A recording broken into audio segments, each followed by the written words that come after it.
اللہ تبارک و تعالی نے مومنوں کو خاص طور سے یہ خطاب کیا ہے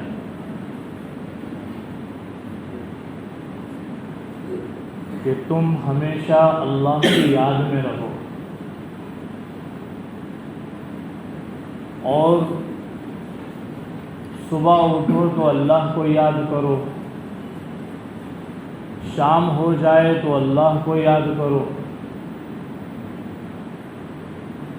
آپ کا ہر مشغلہ اور ہر کام جو ہے مومن کا اللہ کی یاد کے بغیر نہ ہو۔ یہاں تک کہ جناب نبی کریم صلی اللہ علیہ وسلم نے کھانے پینے کے طریقے میں اور سونے کے طریقے میں، اٹھنے بیٹھنے کے طریقے میں اور بیت الخلاء جانے آنے کے طریقے میں، آپس میں ملاقات کے طریقے میں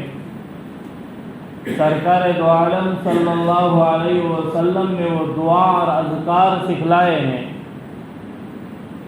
کہ جس سے یہ معلوم ہوتا ہے کہ مومن کا ہر سیکنڈ اللہ کی یاد میں ہونا چاہیے،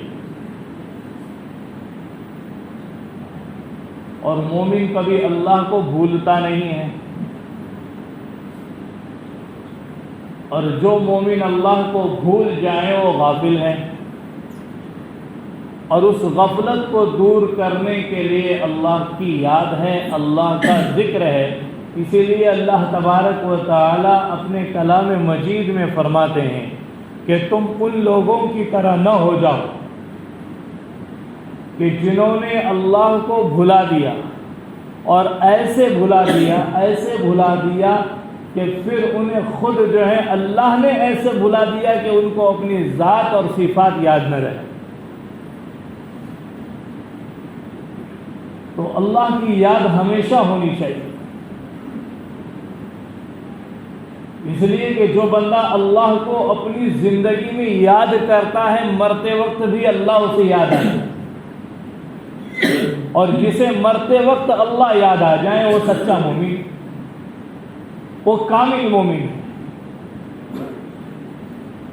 اور ایمان کی علامتوں میں سے یہ ہے کہ مومن ہمیشہ اللہ کی یاد میں رہے۔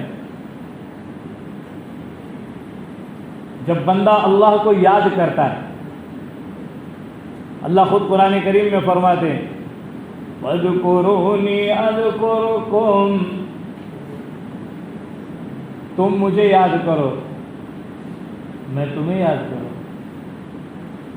ہمارا یاد کرنا اللہ کو ایک مختصر لمحے کے لیے، چھوٹی سی اپنی محفل میں، اپنی مسجد میں، اپنے گھر میں، کبھی چلتے پھرتے صبح اور شام جو واکنگ کرتے کرتے اللہ کو یاد کر لیتے ہیں۔ اللہ کہتے ہیں تم مجھے یاد کرو، مجھے یاد کرو،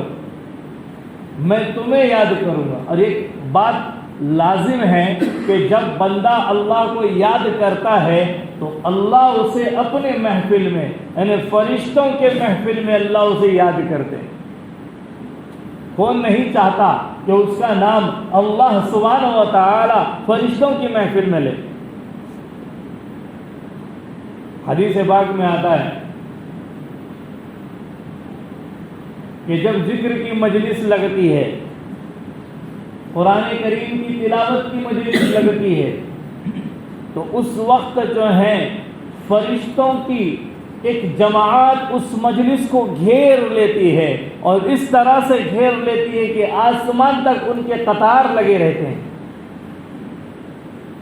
آسمان تک اس کی قطار لگی رہتی ہے۔ اور پھر اس مجلس میں جب ہم اللہ کو یاد کرتے ہیں قرآن کریم کی تلاوت کے ذریعے سے، سبحان اللہ کے ذریعے سے، الحمدللہ کے ذریعے سے، اللہ اکبر کے ذریعے سے، لا الہ الا اللہ کے ذریعے سے، استغفر اللہ کے ذریعے سے، تو اس وقت اللہ تبارک و تعالی آسمان پر بھی ایک محفل سجا دیتے ہیں، اور اس وقت فرشتوں کے درمیان ان بندوں کا جو مومن بندے ہیں اللہ کی یاد میں لگے ہوئے ہیں، اللہ ان کا ذکر کرتے ہیں۔